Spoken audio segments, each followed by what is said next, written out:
विद्यांचे केले स्मरण, होय सकळ विद्यांचे अधिकरण. तेची वंदो श्री चरण श्री गुरूंचे, ते नमस्कारो आता. विचार सागर तरंग तिसरा आणि परिच्छेद दुसरा. शिष्यासंबंधी गुरुचे मुख्य कर्तव्य. तिसऱ्या तरंगामध्ये उपोद्घातामध्ये अनुबंध चतुष्टय या संबंधी जो प्रथम आणि द्वितीय तरंगामध्ये विचार प्रतिपादन केलेला आहे, तो विचार जाणून साधक मुमुक्षु जिज्ञासूने श्रोत्रिय ब्रह्मनिष्ठ कृपाळू उदार अशा श्रीगुरूला शरण जावं असं सांगितलं. हे गुरुचे लक्षण केले एक प्रकारचं, कारण नाही प्रतिज्ञा मात्रेण वस्तुसिद्धी किंतु लक्षण प्रमाणाभ्याम वस्तुसिद्धी.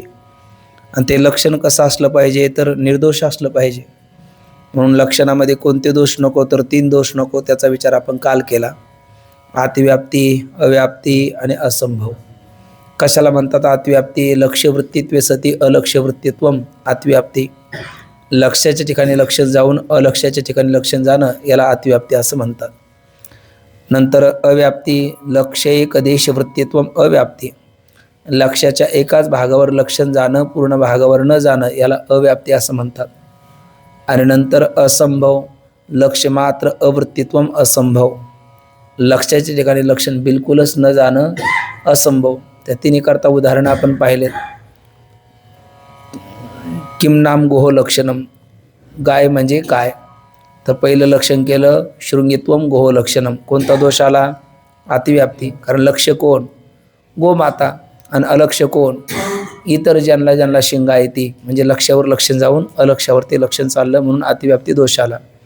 नंतर कपिलत्वम गोह लक्षणम, काळ्या असते ती गाय. मग नुसती गाय काळीच असते काय? नाही, मग इतर गायीवर हे लक्ष जात नाही, कमी पडलं, अव्याप्ती नावाचा दोष आला. लक्ष्य मात्र अवृत्तित्वम असंभव. एक शफत्वम गोह लक्षणम, गायीला एक शप म्हणजे खुरा असतो का? नाही. लक्षण करायला लागलं गायीचं, चाललं कोणावर? घोडा गाढव खेचरावर. म्हणजे कोणता दोष आला? तो असंभव नावाचा दोष आला. आणि मग शासनादिमत्वम गोह लक्षणम, जिच्या गळ्याखाली पोळ असतो तिला गाय म्हणतात. हे गोमातेचं कोणतं लक्षण झालं? निर्दुष्ट लक्षण झालं. तसं सद्गुरूचं लक्षण केवळ श्रोत्रिय. श्रोत्रिय कशा करता पाहिजे? तर शिष्याच्या अंतःकरणामध्ये जे काही शंका आहे त्या शंकेचं निरसन करण्याकरता त्यांच्याकडे वाक्पटुत्व असलं पाहिजे. त्याकरता त्यांचा शास्त्राचा अभ्यास असला पाहिजे. त्याकरता ते श्रोत्रिय असले पाहिजे. बरं, केवळ श्रोत्रियच असेल तर केवळ श्रोत्रिय पद ठेवलं तर कोणावर अतिव्याप्ती होईल? जे काही PhD करणार आहे वेदांत विषयावर, काही प्रोफेसर आहेत, त्यांनी भरपूर अभ्यास केलेला असतो, त्यांच्याकडे चांगलं वाक्पटुत्व असतं, शंका समाधान ते चांगलं करतात. पण बोलाचीच कडी बोलाचाच भात, जीवने कोण तृप्त झाला. अर्थात वागवैखरी शब्दझरी शास्त्र व्याख्यान कौशलम. पण हे सर्व जरी असेल तर पै तोंड भरोका विचारा, अंतकरणविषयी असे थारा, तरी नातुडे धनुर्धरा त्रिशुद्धिमी माऊली म्हणतात. म्हणजे त्यांच्याकडे श्रोत्रिय असेल पण त्यांच्याकडे अनुभव जर नसेल तर त्यालाही गुरु म्हणता येत नाही. म्हणून दुसरं पद कोणतं ठेवलं? ब्रह्मनिष्ठ पद ठेवलं. म्हणजे ब्रह्मात्मबोधामध्ये जे निमग्न आहेत, ब्रह्मानुभूतीने जे संपन्न आहेत, आत्मविषयक परिच्छिन्नतेची ब्रह्मविषयक परोक्षतेची भ्रांती ज्यांची निवृत्त झालेली आहेत, म्हणजे थोडक्यात त्यांना अनुभवसुद्धा पाहिजे, म्हणून ब्रह्मनिष्ठ पद ठेवलं. आता नुसतं ब्रह्मनिष्ठ पद ठेवलं आणि श्रोत्रिय हे पद जर ठेवलं नाही तर कोणावर अतिव्याप्ती होईल? एखादा निर्विकल्प समाधिमग्न महात्मा असतो, जागृतीमध्ये आपण स्थूलोहम म्हणतो, स्वप्नामध्ये सूक्ष्मोअहम म्हणतो, सुषुप्तीमध्ये कारणोअहम म्हणतो. पण स्थूल देहाला, सूक्ष्म देहाला आणि कारण देहाला मी म्हणण्याकरता त्या ठिकाणी वृत्ती आपली असते. पण समाधीतला जो महात्मा आहे तो एक प्रकारचा अधिष्ठानालाच त्याची वृत्तीविषयी करते. म्हणजे त्यांनी सुद्धा तो ब्रह्मनिष्ठ नाही का त्यावेळेला, पण तो इतराला उपदेश करतो का? नाही. म्हणजे निर्विकल्प समाधीमग्न एखादा महात्मा असेल किंवा काहीच असं असतं की स्वांत सुखाय तुलसी रघुनाथ गाथा, ते आपल्या आनंद करता इतराला उपदेश करत नाही. म्हणून तेही गुरुपदाला केवळ ब्रह्मनिष्ठ आहे आणि श्रोत्रिय नसेल तर तोही गुरुपदाला योग्य नाही. आणि केवळ कृपाळूच असेल असं एवढंच पद ठेवलं, श्रोत्रिय आणि ब्रह्मनिष्ठ हे पद ठेवलं नाही तर कोणावर अतिव्याप्ती होईल? आपल्या मातापित्यावर अतिव्याप्ती होईल. त्यांना आपली कळ नसते का? मुलाची कळकळ किती तळमळ असते. माऊली म्हणतात, आपण काल बोललो ना, तुकोबरायचं वचन, मातेची या चित्ती अवघी बाळकाची व्याप्ती, किंवा लेकोराचे हित वाहे माऊलीचे चित्त, किंवा अहिती कोपणी सोप लालने मऊ जैसे पुष्प, ती मातेचे का स्वरूप जैसे होय.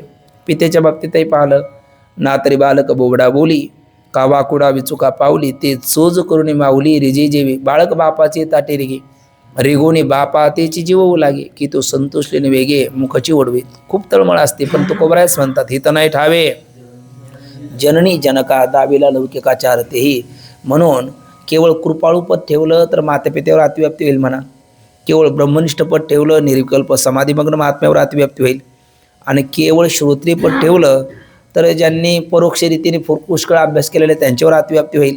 आणि मग कुठलंही एक पद ठेवलं तर ते बरोबर नाही, आणि तिन्ही पद ठेवले तर तिन्ही ठिकाणी अतिव्याप्ती होणार नाही. गुरुचं कसं लक्षण होईल? ते सदोष का निर्दोष? निर्दोष लक्षण होईल, निर्दुष्ट लक्षण होईल. म्हणून गुरुजी कसे असावे, सद्गुरू कसे असावे? जे श्रोत्रिय आहे म्हणजे वेदशास्त्राचं त्यांचं अध्ययन आहे, ब्रह्मनिष्ठ आहे म्हणजेच ब्रह्मात्मबोधामध्ये निमग्न आहे, आणि कृपाळू आहे म्हणजे कृ करोतीम पारक्षिती म्हटलं आपण, कृपापूर्वक शिष्याचं रक्षण करतात. म्हणजे शिष्याला उपदेश करण्याची कळकळ तळमळ ज्यांच्या अंतकरणामध्ये आहे. म्हणून आपण माऊलीचं नाथबाबा वर्णन करताना म्हणतात, कृपाळू उदार माझा ज्ञानेश्वर अंतया नमस्कार, वारंवार न पाहे अति कुळाचा विचार, भक्त करुणा कर ज्ञानाबाई. म्हणजे ते कृपाळू असावे, आणि सगळ्यात महत्त्वाचं उदार असले पाहिजे, त्यांच्याकडे ज्ञानाचं दातृत्व असलं पाहिजे. म्हणून सद्गुरू निवृत्तीदादांचं वर्णन करताना काय म्हटलेलं आहे? सदाशिवाचा अवतार, पुढे स्वामी निवृत्ती दातार, दातृत्व त्यांच्याकडे असलं पाहिजे, ज्ञानाचं दातृत्व त्यांच्याकडे असलं पाहिजे. अशा लक्षणाने जे संपन्न असतात त्यांना काय म्हणतात? सद्गुरू असं म्हणतात. आणि मग सद्गुरू वाचूने संसारी तारक, नसेच निष्ठंक आन कोणी.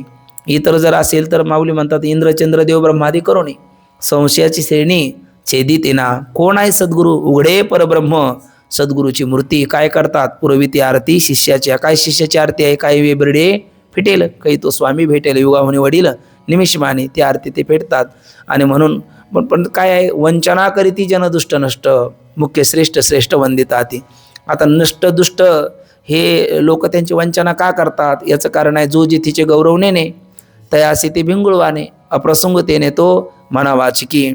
पण जे जाणतात असे प्रभू रामचंद्र असेल, भगवान श्रीकृष्ण असेल, रामे वशिष्ठा शरण आणि कृष्णे सांदीपाने गुरु केला, म्हणून मुख्य श्रेष्ठ श्रेष्ठ वंदिता ते. तुमचं काय? पण ज्ञानदेव म्हणे, गुरुचा आम्ही दास, नेने साधना असं आण काही. मी तर गुरु सद्गुरू वाचून दुसरं काही जाणत नाही, आम्ही काय करावं? माऊली म्हणतात, म्हणून जाणते नो गुरु भजेजे, तेने कृतकार्य होईजे, जैसे मूळ सिंचने सहजे शाखा पल्लव संतोषते. असा इथपर्यंत विचार आपण कालच्या चिंतनामध्ये केलेला आहे. आता शिष्यासंबंधी गुरुचं मुख्य कर्तव्य काय, तो विचार सांगतात. सद्गुरू तर आपल्याला कळाले, पण मग त्या सद्गुरूचं शिष्यासंबंधी नेमकं काय कर्तव्य आहे, त्या कर्तव्याचा विचार या पुढच्या परिच्छेदामध्ये सांगतात. आता तो कर्तव्याचा विचार सांगत असताना काय बोलतात बघा. संसार दुःखास त्रासून त्यातून मुक्त होण्याकरता शिष्य गुरुकडे जातो. संसाराच्या तापे तापलो मी देवा, करता सेवा कुटुंबाची, दुःख बांधवडी आया संसार, सुखाचा विचार नाही कोठे, ठाऊकचे आहे संसार दुःखाचा. या फळना चुंबिता फुलना तुरुंबिता, जे काही पंडुसुता ते रुखाची, हा असा हा संसार आहे. काय ते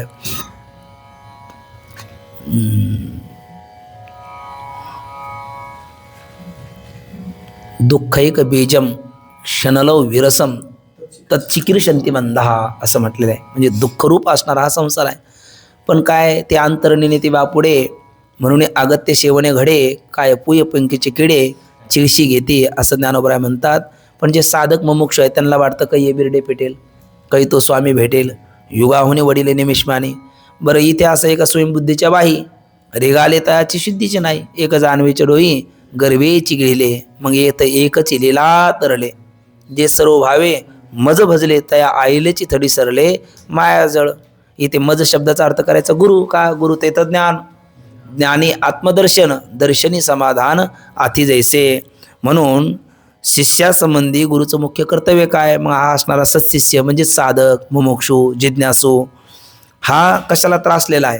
संसार दुःखाला त्रासलेला आहे. किती दुःख आहे? आपण नेहमीच वचन म्हणतो तुकोबरायचं, अनेक दुःखे सांगू मी किती, सकळ संसाराची स्थिती न साहे पाषाण फुटती भय कापचित्ती भरला असे एक सारिता तो पुढे उभे एक. असं संसारात अगणित दुःख आहे.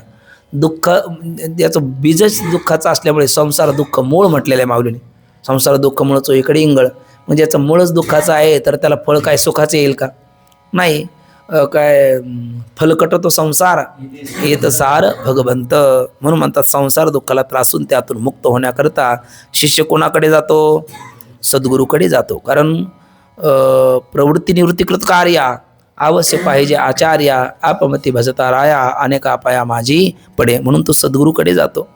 आणि दुःखास काय कारण आहे?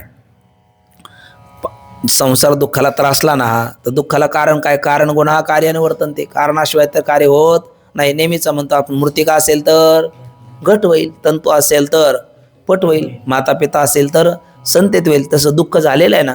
किती दुःख झालेलं आहे? पुन्हा त्रिविध दुःख झालेलं आहे. दुसऱ्या तरंगात गेलेलं आहे ना. 1 आध्यात्मिक दुःख, 2 आधी भौतिक दुःख, 3 आधी दैविक दुःख. जळे माझी काया लागला ओनावा 10 वरे केशवा माय बाबा. कोणतं दुःख म्हटलं होतं आपण? आध्यात्मिक दुःख. आणि कोपला पाटील गावीचे लोक आधी भौतिक दुःख. दुष्काळी आटीला द्रव्यनेला मान आधी दैविक दुःख. अशा त्रिविध दुःखाला त्रासून संसार दुःखाला त्रासून शिष्य सद्गुरूकडे गेला असता सद्गुरूकडे जातो. आणि मग सद्गुरू सांगतात बाबा तुला दुःख झालं ना तर कारणाशिवाय कार्य होत नाही. दुःखरूपी कार्य आहे. पण त्याचं कारण काय आहे? तर दुःखाचं सकल दुःखाचं कारण आहे भेदज्ञान. काय कारण आहे? भेदज्ञान. दुजे जवजव घडे तव तव संसार भय जोडे आणि आईशी आपुलेने तोंडे बोलती वेद. सगळ्यात दुःखाला कारण काय आहे? तर सर्व आपलं दुःखास 5 प्रकारचे भेदज्ञान कारण आहे. किती प्रकारचे? 5 प्रकारचे. 1 जीव ईश्वराचा भेद, 2 जीव जीवाचा भेद, 3 जीव जडाचा भेद, 4 ईश्वर जडाचा भेद आणि 5 जड जडाचा भेद. या 5 प्रकारच्या भेद ज्ञानाने जीवाला काय होते? दुःख होते. जीवाला दुःखाला कारण हे 5 प्रकारचे भेद आहे. तसे विचारसागर ग्रंथामध्ये 7 तरंगामध्ये आपल्याला पुढे आणखी काही भेदाचा विचार येणार. एकंदर 12 भेदाचा विचार या ग्रंथामध्ये आलेला आहे. किती? 12 भेदाचा विचार आलेला आहे. पण त्यापैकी तृतीय तरंगामध्ये किती भेदाचा विचार आला आपल्याला? 5 भेदाचा विचार. मागे द्वितीय तरंगामध्ये किती भेदाचा विचार गेला? 3 भेदाचे विचार. कोणते? सोगत, सजातीय, विजातीय. जीव सावयव आहे म्हणून सोगत भेद आहे. जीवाच्या जातीतले अनेक जीव आहे म्हणून सजातीय भेद आहे.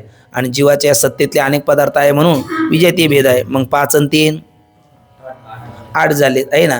पुन्हा देश परिच्छेद, काल परिच्छेद, वस्तू परिच्छेद म्हणतो ना त्याला देशभेद, कालभेद, वस्तुभेद म्हणतात. मग ते 3 आणि 3 6, 6 आणि 5 11. आणि ईश्वराचाही भेद मानला जातो. 7व्या तरंगात येणार आपल्याला गाणपत्य, सौर, शाक्त, शैव, वैष्णव. हे काय? देवाचाही ईश्वराचा भेद मानतात ना. म्हणजे हा एक आहे ना 12. अशा किती भेदाचा विचार आला? एकंदर 12 भेदाचा विचार आला. त्यापैकी किती भेदाचा विचार आपल्यासमोर आता ठेवतात? 5 प्रकारच्या भेदाचा विचार ठेवतात. या 5 प्रकारच्या भेद ज्ञानाने जीवास दुःख होते. मनुष्य बुद्धीत असणाऱ्या 5 प्रकारच्या भेदाचे अनंत युक्तीने निराकरण करून अविद्यादी मलरहित अद्वितीय ब्रह्माचे आत्मत्वाने प्रत्यक्ष ज्ञान करून देणे आणि संसाराचा मिथ्यात्व निश्चय करून देणे हे गुरुजीचे कोणते कर्तव्य आहे? मुख्य कर्तव्य. सगळ्या कर्तव्यामध्ये मुख्य कर्तव्य. एखादे सद्गुरू असेल त्याला घर कसं बांधायचं, विहीर कशी खोदायची, बाई ना गाडी कशी घ्यायची, आणखी काय काय संसारिक मार्गदर्शन करत असेल तर ते गुरु करतातच. पण हे त्यांचं मुख्य कर्तव्य नाही. गुरु म्हटल्याच्या नंतर गुरुचं मुख्य कर्तव्य काय असेल तर त्याच्या सकल दुःखाला कारण कोण आहे? 5 प्रकारची भेदभ्रांती. त्या 5 प्रकारच्या भेदभ्रांतीचा नाश करणं आणि संसाराचं मिथ्यात्व त्याच्या बुद्धीवर आरूढ करून देणं हे गुरुजीचं कोणतं कर्तव्य आहे? मुख्य कर्तव्य, प्रधान कर्तव्य आहे. कोणतं प्रयोजन आहे ते? परमप्रयोजन आहे. कोणतं प्रयोजन आहे? परमप्रयोजन आहे. या अतिरिक्त हे सगळं करत असेल आणि हे करत नसेल तर त्यांनी कशाला प्राधान्य दिलं? मग अवांतर प्रयोजनाला प्राधान्य दिलं. पण सद्गुरू ते असतात जे परमप्रयोजनाला प्राधान्य देतात आणि जे गुरुच्या नावाखाली गुराच्याच योग्यतेचे असतात ते मात्र अवांतर प्रयोजनाला प्राधान्य देतात. म्हणून परमप्रयोजनाला प्राधान्य दिलं पाहिजे. आता 5 प्रकारच्या भेदाचा विचार थोडासा इकडे बघा. आता 5 प्रकारचे भेदाचे नाव आपण वाचले. हे ध्यानात ठेवण्याकरता आपल्याला आकलन होण्याकरता अगदी सोपा विचार आहे. हे 3 बोट आहेत. या तिघाला 3 नावं द्यायची. एक जड, जीव आणि ईश्वर. किती? कोणकोणते? जड, जीव, ईश्वर. मग इथेच म्हणायचं पहिला भेद जड जडाचा भेद, जीव जीवाचा भेद, जड जीवाचा भेद, झाले 3. काय काय याला काय नाव दिलं आपण? जड. मग जड जडाचा भेद, ह्या जीव जीव जीवाचा भेद आणि जड जीवाचा भेद. आणि हे कोण? ईश्वर. मग हे दोन्ही ईश्वराकडे लावायचे. जड ईश्वराचा भेद आणि जीव ईश्वराचा भेद, झाले 5 भेद आहे ना. म्हणजे लक्षात ठेवण्याकरता हे गणित अगदी सुलभ आहे. काय काय? जड जीव ईश्वर, जड जडाचा भेद, जीव जीवाचा भेद, जड जीवाचा भेद, जड ईश्वराचा भेद, जीव ईश्वराचा भेद. फक्त हे नाव काय दिले तेवढे ध्यानात ठेवायचे आपण, कोणत्या बोटाला आपण काय नाव दिलेलं आहे आणि त्यावरनं हे 3-5 प्रकारचे भेद आपल्याला गणित आहे ना.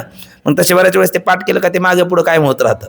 हा भेद जातो दुसरा चेतून, दुसरा पुन्हा डबल येतून, तिसरा सुटून जातो आहे ना. तर त्यापेक्षा हे गणित करायचं, जड जीव ईश्वर, जड जडाचा भेद, जीव जीवाचा भेद, जड जीवाचा भेद, जड ईश्वराचा भेद आणि जीव ईश्वराचा भेद, असे किती भेद आहेत? 5 प्रकारचे भेद आहे. मग आता हे ध्यानात ठेवण्याकरता हे गणित ठेवलं, तर मग आता इथे जे त्यानुसार आपण पहा. तर पहिला भेद इथे दिलेला कोणता आहे? जीव ईश्वराचा भेद. इथे दिलेला पहिला कोणता भेद आहे? जीव ईश्वराचा भेद. हा म्हणजे आता हे 5 प्रकारचे भेद कसे दुःख देतात बघा आपल्याला, ते दुःखाची कारण आपण 5 पाहू. मग पहिला कोणता भेद आहे इथे दिलेला? बोला, बघून बोलायचं. जीव ईश्वराचा भेद. जीव ईश्वराचा भेद आपल्याला काय करतो? दुःख देतो. काय दुःख देतो? असं उपनिषदामध्ये म्हटलेलं आहे, यह इह नाना एव पश्यती स मृत्युमाप्नोती. जो या ठिकाणी नानात्व पाहतो तो एका मृत्यूपासून दुसऱ्या मृत्यूलाच प्राप्त होतो. थोडक्यात ईश्वरात आपण त्याची किती भक्ती करत असेल, पण त्याच्यातला ना आपल्यातला भेद सत्यत्वानेच पाहत असेल, तर भगवान परमात्मा ज्ञानोबराय गीतेत म्हणतात, मज लागी शरीर घिजे आणि जीवत्वेची आशीजे धिक या बोली नलजीची प्रज्ञा केवी. म्हणजे परमात्म्याला शरण जाऊन जीवदशा तशीच सत्यत्वाने ठेवून त्याची भक्ती किती केली तर ते परमात्म्याला सुद्धा आवडणारी गोष्ट नाही. मग तो काय होतो? मग तो परमात्माच त्याच्या दुःखाला कारण ठरतो. आणि एका मृत्यूपासून दुसऱ्या मृत्यू म्हणजे मग किती जन्म झाला फेरा, गणित नाही जे दातारा, पडिलो आवर्ती भोरा बहु थोरा ओळशिया. म्हणून कोणता भेद नसावा? पहिला भेद जीव ईश्वराचा भेद नसावा. कारण जीव ईश्वराचा भेद कोणतं दुःख देतो? एका मृत्यूतून दुसऱ्या मृत्यूत. पुनरपी जननम पुनरपि मरणम पुनरपि जनने जठरे शयनम यह संसारे खलु दुस्तारे कृपया पारे पाये मुरारे भज गोविंदम गोविंदम भज मूढमते. ठीक ना. पहिला भेद कोणत्या दुःखाला कारण आहे? एका मृत्यूतून दुसऱ्या मृत्यूत आपल्याला तो नेणार आहे, म्हणजे पुनरपि जनन ही परंपरा पाठी लागते. म्हणून पहिला भेद नसावा. दुसरा कोणता भेद बोलायचा? दुसरा आहे जीव जीवाचा भेद. हा जीव जीवाचा भेद काय करतो? तर जीव अवघा देव खोटा नागवी संदेहो, असं तुकोबरायने म्हटलेलं आहे. जीव अवघा देव. मी काल वाचून यायला सांगितलं होतं ना मागचं, हे मागचे सगळे प्रमाणच ते मागच्या आधारेच बोललो आपण. काल रहस्यात दाखवलं होतं आपल्याला ते उपोद्घातामध्ये, त्याच्या आधारे थोडंसं आपण हे चिंतन करतो. तर जीव अवघा देव खोटा नांदवी संदेह. जीव खरं तुका म्हणे कैची कीव कोठे जीव निराळा. जीव जीवाचा जो भेद आहे तो पाहण्याची गरज नाही. कारण तुकोबराय आपल्याला सांगतात, कोण आहे जीवाचा? न घडो मत्सर वर्मे सर्वेश्वर पूजनाचे. आणि जीव जीवाचा भेद पाहिला तर काय होतं? मत्सर द्वेष कलह निर्माण होतो. मत्ता सरती मत्सरा, माझ्यापेक्षा पुढे जातो, काय झाला सुरू आहे ना. मग ते मत्सर नंतर मग त्याच्याबद्दल काय होतं? अंतःकरणामध्ये द्वेष निर्माण होतो. द्वेष 2 प्रकारचे विष, ते आपल्यालाही जाळतं आणि इतरालाही जाळतं. म्हणून कोणता भेद नसावा? जीव जीवाचा आहे ना, हे जीव जीवाचा भेद नसावा. म्हणजे तो मत्सराच्या द्वारा द्वेषाच्या द्वारा आपल्या दुःखाला कारण ठरतो. आणि पहिला भेद जीव ईश्वराचा, हा एका मृत्यूपासून दुसऱ्या मृत्यूला, एका जन्मातून दुसऱ्या जन्माला, म्हणजे पुनरपि जननम पुनरपि मरणम, जन्माचं दुःख मृत्यूचं दुःख मध्यंतरी दुःख, त्या दुःखाला तो कारण ठरतो. तिसरा भेद कोणता? जीव जडाचा भेद. तो जीव जडाचा भेद सुद्धा आपल्या दुःखालाच कारण आहे. हे काय आहे? जड आहे. आपण कोण आहोत? जीव आहोत. मग जीव जडाचा भेद हा दुःखाला काय कारण होतो? कारण तो भोग्य भोक्तृत्व भ्रांतीला जन्माला घालतो. काय भोग्य भोक्तृत्व भ्रांतीद्वारा. तिसरा भेद कोणता? जीव जडाचा, बरोबर ना. जीव जडाचा तिसरा जो भेद आहे तो भोग्य भोक्तृत्व भ्रांतीद्वारा आपल्याला दुःखाला कारण ठरतो. आपल्याला जड काय वाटतात? भोग्य वाटतात. आणि आपण कोण वाटतो भोगता? घर जड का घरात राहणारा चेतन? बोला ना, घर जड का घरात राहणारा चेतन? घर जड आणि घरात राहणारा चेतन. दोन्ही वाक्य बरोबरच आहे. अजून लक्षात नाही आलं का कृष्ण महाराजच्या? घर जड का घरात राहणारा चेतन? मग दोन्ही बरोबर आहे ना. घर जड आहे घरात राहणारा चेतन आहे. मग घर जड आहे घरात राहणारा चेतन आहे. तर घर काय वाटतं आपल्याला? भोग्य वाटतं. आणि आपण काय वाटतो? भोगता वाटतो आहे ना. पदार्थ ताटात भरून आले तर ते भोग्य वाटतात आणि आपण खाणारा त्याचा भोगता वाटतो. मग ते जड वाटतात, आपण चेतन वाटतो. म्हणूनच भोग्य भोक्तृत्व भ्रांती निर्माण झाली ना. आणि भोग्य भोक्तृत्व भ्रांती काय करते? दुःखच देते. म्हणजे भोग्य भोक्तृत्व भ्रांतीद्वारा दुःख देणारा भेद तिसरा कोणता? जीव जडाचा भेद. तो भोग्य भोक्तृत्व भ्रांतीद्वारा आपल्याला दुःख देतो. त्याच्यानंतरचा पुढचा चौथा भेद ईश्वर जडाचा भेद. मग ईश्वर जडाचा भेद काय करतो? तत्वविचारामध्ये प्रतिबंध करतो. ईश्वर जडाचा भेद काय करतो? खरं पाहिलं तर हे जड, हे दिसणारं जगत तुकोबराय म्हणतात विश्वी विश्वंभर बोले वेदांताचे सार, व्यापिली नारायणे ऐशी गरजती पुराणे, जनी जनार्दन संत बोलती वचन, जगी जगदीश शास्त्रे वदती सावकाश. या अभंगामध्ये तुकोबरायांनी पुराणाचा, संतांचा, अजून कशाचा, शास्त्राचा असे अनेक दाखले देऊन जग आणि जगदीश एक सांगितला का भिन्न सांगितला? एकच सांगितलं. जग जगदीश काय केला? एक सांगितला, भिन्न सांगितला नाही. पण आपल्याला एक वाटतात का भिन्न वाटतात? आपल्याला भिन्न वाटतात. मग आपल्याला भिन्न वाटतात म्हणजे कोणती भ्रांती आपल्या ठिकाणी? भेदभ्रांती आहे. आणि कोणती भेदभ्रांती आहे? ईश्वर जड. पण आपण वैष्णव आहोत का? म्हणजे आपण भक्त आहोत का? भक्त आहोत. भक्त आहोत. आणि भक्ताला वैष्णव म्हणतात का? भक्ताला वैष्णव म्हणतात का? हो हो म्हणा ना. भक्ताला वैष्णव म्हणतात. आणि वैष्णवाचा काय धर्म आहे माऊली? वैष्णव तो जया अवघी देवावरी माया. अजूक भक्तीच्या प्रांतात अजूक वैष्णवाचा काय धर्म आहे? सर्वांच्या पाठातला अभंग आहे. विष्णुमय जग वैष्णवाचा धर्म, भेदा भेद भ्रम अमंगळ. हा वैष्णवाचा काय धर्म आहे? जग काय आहे? विष्णुमय आहे ना. मयट शब्द हा प्रत्यय आहे. तो प्राचुर्य, विकार, संस्कार अशा अर्थाने येतो. या ठिकाणी विष्णुमय जग आहे. विष्णू म्हणजे इथं संस्कार अर्थाने नाही, प्राचुर्य विकार अर्थाने नाही, तर प्राचुर्य अर्थाने आहे. म्हणजे सगळं जगतच काय? विष्णू आहे, विष्णुरूप आहे. जगत आणि जगदीश ह्या वेगळा नसून काय? जनी जनार्दन. हे बघा, संत बोलती वचन आपण आता अभंग बोलून आलो. मग हे सगळं जगत विष्णुमय आहे. म्हणून विष्णुमय जग का जग जग वेगळं पाहावं, जगदीश वेगळा पाहावा का जग आणि जगदीश एक पाहावा? जग जगदीश एक पाहायला म्हणजे कोणता भेद गेला? ईश्वर जीवाचा भेद. कोणता? ईश्वर जगाचा का? ईश्वर जडाचा भेद. कोणता भेद गेला मग? ईश्वर जडाचा भेद. कारण जगत काही जड वाटतं ना आणि ईश्वर चेतन वाटतो. पण जगत आणि जगदीश म्हणजे ईश्वर हे दोन नाही, काय आहे? एकच आहे. तुम्हाला कसं काय एक आहे? आणि हाच वैष्णवाचा धर्म आहे. ते दिसायला जरी दोन असले तरी असायला एक आहे. कारण जगत आद्यस्त आहे ना, आहे ना. ते दोन्ही भिन्न नसून एकच आहे. मग ते विष्णुमय जग वैष्णवाचा धर्म, भेदाभेद भ्रम अमंगळ. मग भेद अमंगळ का अभेद अमंगळ का भेदाभेद अमंगळ? आहे ना. भेदाभेदाचा भ्रम अमंगळ. वा वा वा. आहे ना. भेदाभेदाचा भ्रम अमंगळ. पण मग भेदाचा भ्रम अमंगळ का अभेदाचा भ्रम अमंगळ? दोन्ही अमंगळ. भ्रम असेल तर अमंगळच. भेदाचाही भ्रम असेल तर अमंगळच आहे. आणि अभेदाचा भ्रम असेल तर अमंगळ आहे. मग मंगळ कोण? भेदाची प्रमा मंगळ आणि अभेदाची सुद्धा प्रमा मंगळ. म्हणजे त्याचं वास्तव जाणणं हे मंगळ आहे. म्हणून बाबा बोलत असतात भेदही अमंगळ आहे, अभेदही अमंगळ आहे. आणि भेदही मंगळ आहे आणि अभेदही मंगळ आहे. म्हटलं असं कसं तुमचं वदत व्याघात?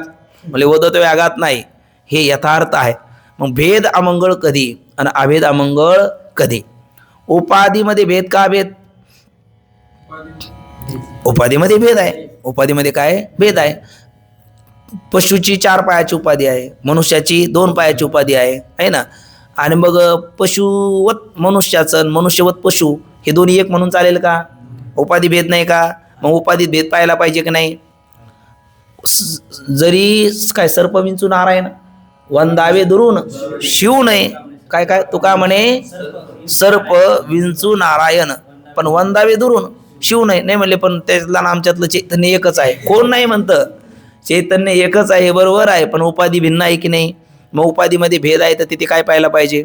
भेदच पाहायला पाहिजे, आहे ना. स्त्री पुरुष बाळे, अवघा नारायण म्हणून मग अवघा नारायण सगळ्यांनी एकत्रच वावरायचं का? आकडे स्त्री कक्ष आपला होता की नाही, आता स्त्रिया कक्ष इकडे, साधक कक्ष इकडे, ज्येष्ठ नागरिक इकडे केला जातो की नाही? ते कसंही चालेल का? वर्तनामध्ये भेद का भेद का समजुतीत अभेद? वर्तनामध्ये भेद, समजुतीमध्ये हा, मग दोन्ही वाक्य बरोबर आहे ना. वर्तनामध्ये भेद पाहिजे आणि समजुतीत अभेद पाहिजे. पण आपण काय करतो बऱ्याच वेळेस? समजुतीत भेद ठेवतो आणि वर्तनात अभेद पाहतो. मग हे अमंगळ आहे, हे वागणं मंगळ नाही. म्हणून उपाधीत काय आहे? भेद आहे. तिथे काय पाहायला पाहिजे? भेद पाहायला पाहिजे. आणि असा भेद पाहत असेल मंगल आहे. उपहितात काय आहे? अभेद आहे. आणि तिथे काय पाहायला पाहिजे? अभेद पाहायला पाहिजे. हे अभेद पाहणं मंगल आहे. पण उपाधीमध्ये भेद असताना अभेद पाहणं अमंगळ आहे, आणि उपहितामध्ये अभेद असताना भेद पाहणं अमंगळ आहे. म्हणून वैष्णवाचा काय धर्म आहे? वैष्णवाचा धर्म विष्णुमय जग वैष्णवाचा धर्म, भेदा भेद भ्रम अमंगळ. म्हणजे तुकोबराने दोन्हीला अमंगळ म्हटले. बरोबर आहे की नाही? बरोबर आहे. उपाधीमध्ये काय आहे? भेद आहे, आणि तुम्ही पाहू लागला अभेद, अमंगळ आहे. उपहितामध्ये काय आहे? अभेद आहे, आणि तुम्ही पाहू लागला भेद, काय आहे? अमंगळ आहे. आणि उपाधीमध्ये भेद आहे आणि तुम्ही पाहू लागला भेद, काय आहे? मंगल आहे. आणि उपहितामध्ये अभेद आहे, तुम्ही अभेद पाहू लागला, मंगल आहे. म्हणून विचारात काय असावा? भेदाभेद बोला. विचारात काय असावा? अभेद असावा. आणि वर्तनात काय असावा? भेद असावा. व्यवहार तू भट्ट नाही. वर्तनात भेद असावा आणि विचारामध्ये अभेद असावा. आणि हे खरं वेदांत कळलेलं. नाही तर मग आम्ही वेदांत शिकलो, आम्ही विचारसागर शिकलो, आणि विष्णुमय जग वैष्णवाचा धर्म, भेद भ्रम अमंगळ, मग तुमचा संप्रदाय होईल तिकडला. आता नाव नाही सांगत मी समजून घ्या, आहे ना. म्हणून आपण कुठल्याही संप्रदायात नाही गेलो पाहिजे, आपण वारकरी संप्रदायातच राहिलो पाहिजे. कारण वारकरी संप्रदायात वैष्णवाचा धर्म काय? विष्णुमय जग वैष्णवाचा धर्म, भेद भ्रम अमंगळ आहे. मग ऐकाजी तुम्ही भक्त भागवत, कराले ते हित सत्य करा, कोणाही जीवाचा न घडो मत्सर, वर्म सर्वेश्वर पूजनाचे. तुका म्हणे एका देहाचे अवयव, सुख दुःख जीव भोग पावे. हे पुढचं हे पाचही भेद तुकोबराने एका अभंगात आणले बरं का. बारकाईने पाहिलं तर हे पाचही भेदाचं चिंतन तुकोबराने एकच अभंगात आणलं. कसं आणलं ते गृहपाठात तुम्ही चिंतन करा. आपण आता 5 भेद लावून घेतले का नंतर तुम्ही ते चिंतन करू शकता. आणि नाहीच कळलं तर मग आपण पुन्हा एकदा नंतर पाहू. पण तुरत आता कितवा भेद चालला आपला? 4था भेद. पहिला कोणता भेद? एकदा बोला. जीव ईश्वराचा भेद. तो कसं दुःख देतो? एका मृत्यूतून दुसऱ्या मृत्यूला प्राप्त करून देतो. दुसरा भेद जीवाचा भेद. तो कसं दुःख देतो? द्वेष मत्सराला जन्माला घालून आपल्याला दुःख देतो. तिसरा भेद जीव जडाचा भेद. तो कसा दुःख देतो? भोक्तृत्व भ्रांती निर्माण करून आपल्याला तो दुःख देतो. 5वा भेद ईश्वर जड जडाचा भेद. 5वा कोणता भेद आहे? जड जडाचा भेद. ठीक ना. 5वा भेद आहे जड जडाचा भेद. जड जडाचा भेद काय करतात? जडच आहे ना. जड वेगळं आणि जड वेगळं आहे ना. तुका म्हणे ऐशी बुद्धी ज्याची, तिथं जड म्हणायचं, दगडासारखी आहे ना. त्यामुळे दगड बरे देवा, ते दगड काय? जड आहे. म्हणजे जगत काय? जड आहे ना. माया करे जगत काय? जड आहे. ते बऱ्याच वेळेला जच्या जागेवर जीव होतं आणि जीवच्या जागेवर ज होतं, आहे ना. ही बऱ्याच वेळेला आपल्याकडनं चूक होती, तर ती होता कामा नाही. बघा मग आता इथं जड जडाचा भेद. जड जडाचा भेद काय करतो? तोही दुःख देतो. तो कसा दुःख देतो? तो अनुकूल प्रतिकूल ज्ञानद्वारा सुख दुःखाला हेतू होतो. अनुकूल प्रतिकूल ज्ञानद्वारा. काही जड आपल्याला अनुकूल वाटतात आणि काही जड आपल्याला प्रतिकूल वाटतात. घरच असतं. घर काय असतं? घरच असतं. भिंतीचंच असतं, दगडवीट मातीचंच असतं. पण आपलं घर आपल्याला अनुकूल वाटतं आणि शेजारचं घर आपल्याला प्रतिकूल वाटतं. शेजारचं घर तिसरा मतला धर का आपल्याला होती घर आहे ना. आणि त्यावेळेला मग काय, अगदी ते MRI पर्यंत तपासण्या केल्या, काहीच बिघाड नाही. त्याला विचारलं, पाटील नेमकं कधीपासून? तो म्हणायला लागला तिसऱ्याचा, म्हणजे शेजाऱ्याचा 3रा मजला पाडला म्हणून.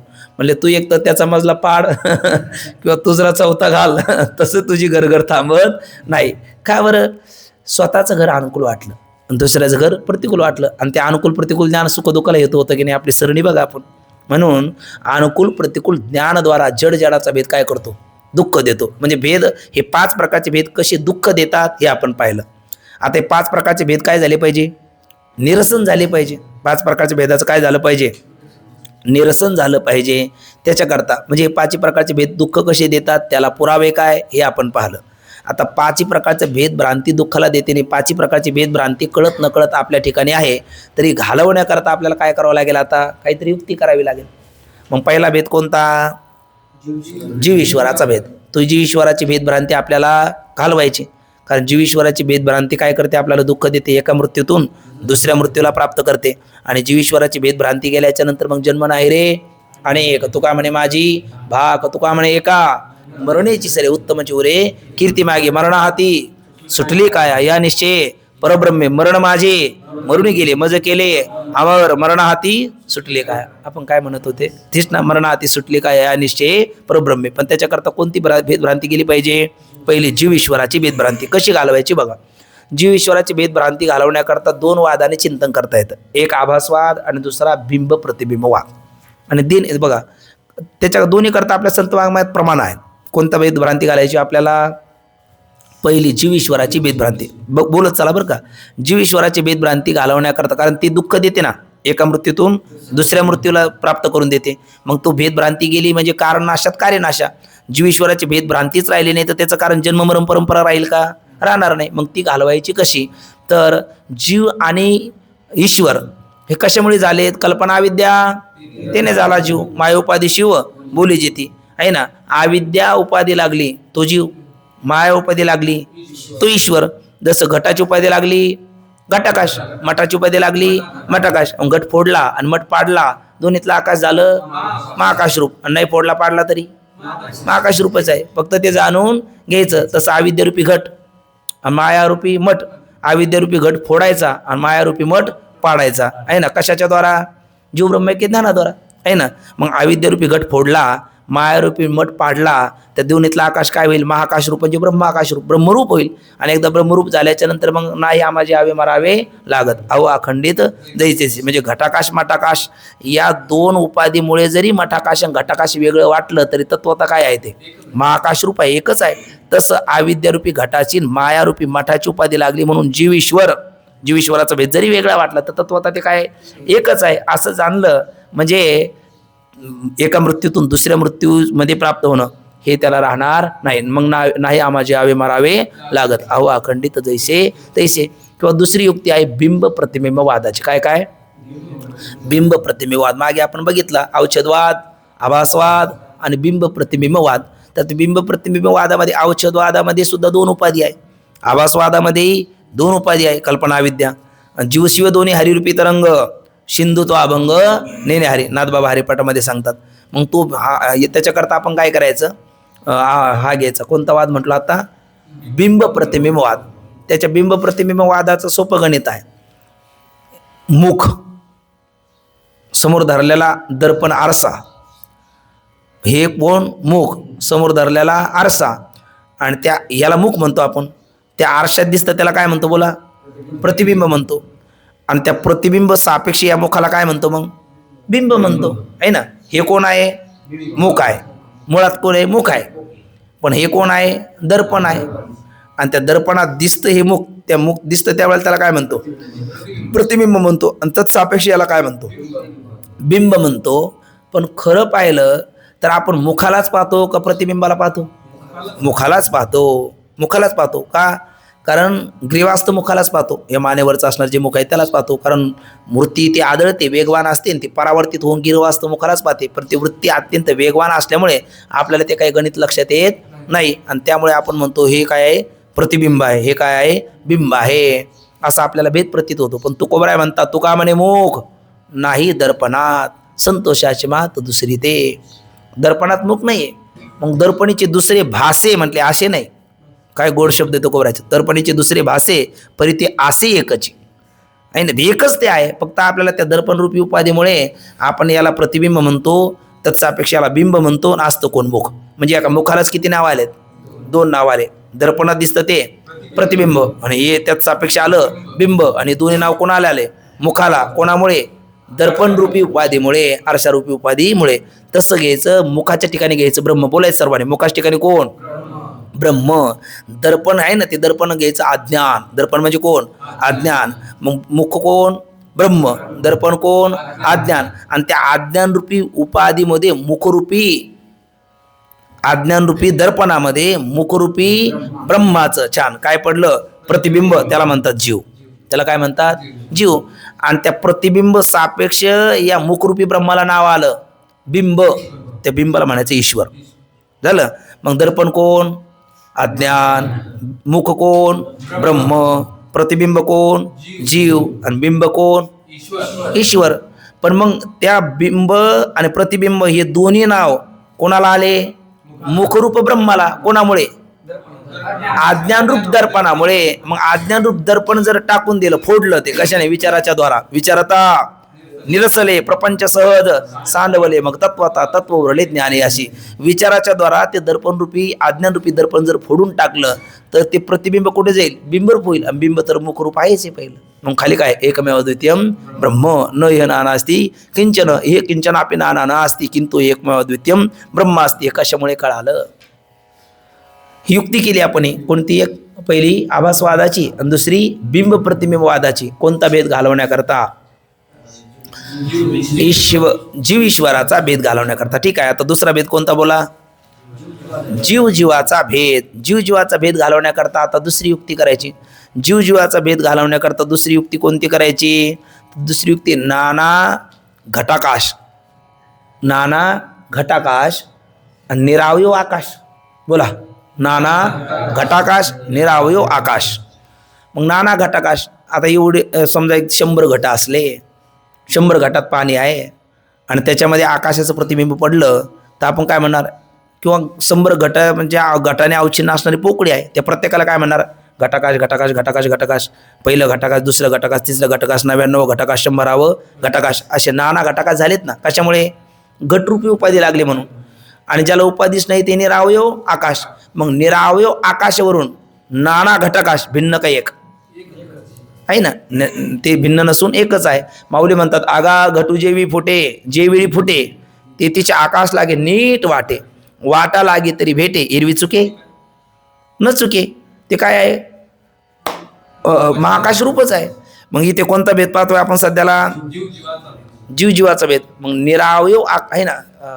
नाही नाही नाही. मग आता हे नाना घटाक बरोबर आहे. नाना घटाकाश निरावयव आकाश अशीच युक्ती दिली तुमच्या रहस्यामध्ये, त्या उपोद्घातामध्ये पहिले. नाना काय म्हटलं आपण? नाना घटाकाश निरावयव आकाश. मग नाना घटाकाश त्या निरावयव आकाशातच राहतात की नाही? निरावयव आकाश त्या घटाकाशाहून भिन्न आहे का? का दिसतंय भिन्न? आणि असायला काय आहे? एकच आहे. मग नाना दिसलं कशामुळे? उपाधी लागल्यामुळे. तसे आपले शरीररूपी घट आहेत सगळी. आपले सर्वांचे शरीररूपी काय आहेत? घट आहे. मग हा एक घटाकाश, हा एक घटाकाश, हा एक जीव, हा एक जीव, हा एक जीव. असं जीवामध्ये काय दिसलं? नानात्व दिसलं. म्हणजे जीव जीवाचा भेद निर्माण झाला. पण शरीररूपी घटामुळे. पण शरीररूपी घट उत्पत्तीपूर्वी आहे का? नाही. शरीररूपी घट नाशाच्या नंतर आहे का? आणि मग मधल्या काळात दिसला तरी तत्वता आहे का? दिसत नाही का? मग नसणारा पदार्थ दिसतो का? नसणारा पदार्थ दिसतो का? वंद्यपुत्र आहे का? मग आभासाने का दिसत नाही? आहे की नाही? तुमचं म्हणणं आहे भ्रमाने दिसतो, आभासाने दिसतो. वंद्यपुत्र नसणारा का असणारा? नसणारा. मग नसणारा वंद्यपुत्र दिसला कधी? भ्रमाने तरी दिसला का? भ्रमाने दिसत नाही. मग नसणारा देह भ्रमाने दिसावा का? दिसू नये. पण दिसत नाही का?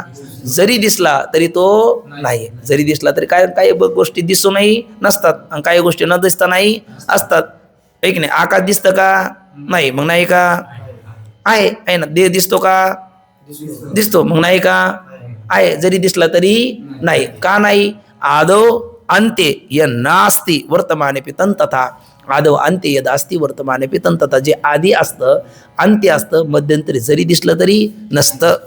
आहे ना? जे आधी नसतं, अंती नसतं, मध्यंतरी जरी दिसलं तरी नसतं. जसं आधी अंती कोण नाही? मग देह नाही. म्हणून मध्यंतरी जरी दिसला तरी देह नाही. म्हणजे देहरूपी घट नाही. आहे ना? मग देहरूपी घट नाही. त्या घटामुळे आलेलं नानात्वही देहरूपी घटच नाही, तर घटामुळे आलेलं नानात्व नाही.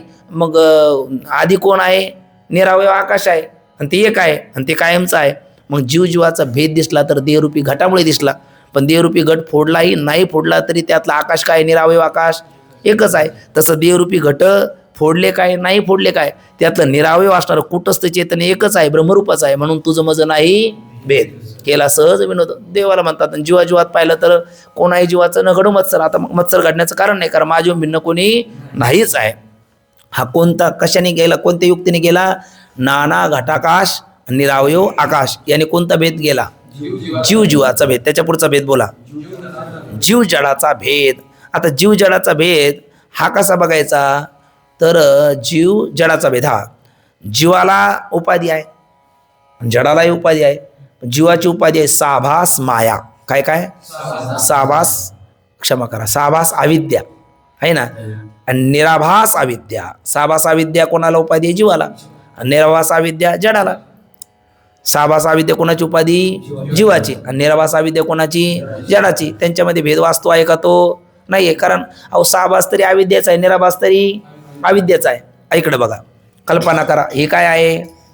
भिंत आहे ना. हिच्यामध्ये कोणतं भूत आहे? नाही, पंचभूत आहे. बरोबर तुमचं. पण प्रधानतेने कोणतं भूत आहे?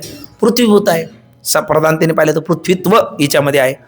आणि त्या भिंतीचाच कोण बनतो? दर्पण, आरसा. त्याच्यामध्ये सुद्धा काय आहे? पृथ्वीत्व आहे. हिच्यात पाहिलं तर आपल्याला प्रतिबिंब दिसत नाही, आणि आरशात पाहिलं तर प्रतिबिंब दिसतं.